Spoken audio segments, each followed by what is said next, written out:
O yan tol, saan ka makakakita ng barko na napakalaki pero minamaneho sa ibabaw ng lupa, hindi sa dagat? Only here yan tol, in Pampanga, Philippines. Pero kung meron ka pang alam, baka hindi lang ako updated, baka gusto mong pa-comment naman dito sa comment section para masaya tol. Pero hindi yan pag-uusapan natin tol, ang pag-uusapan natin kung zero level ka on your driving skills or yung mga zero level on their driving skills pero nag-a-aspire sila na magkaroon ng kotse. O meron na silang kotse pero hindi sila marunong mag-drive. Kinaalikabok lang ang car nyo sa inyong garahe.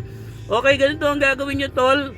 Pagkatapos nyo malinis ang kotse nyo, bibigyan ko kayo ng daily exercise, ang magandang routine na pwede nyong gawin. So dito muna sa harap tol, titingin ka sa harap and then titingin ka dito sa left mo. Be sure ang mata mo dapat nakatapat ka agad sa left side mirror kapag bumaling ka dito.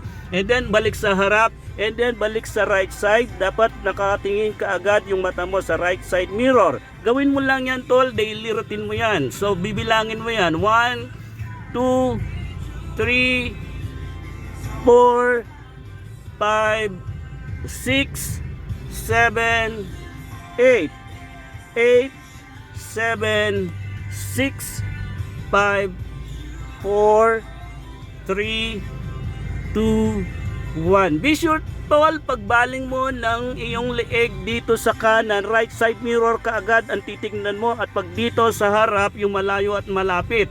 At dito sa left side mirror ka agad ang tama ng mata mo. Ulit-ulitin mo lang yan tol daily. Huwag ka muna mag-drive tol, baka magasgasan yung kotse mo, napakaganda pa naman.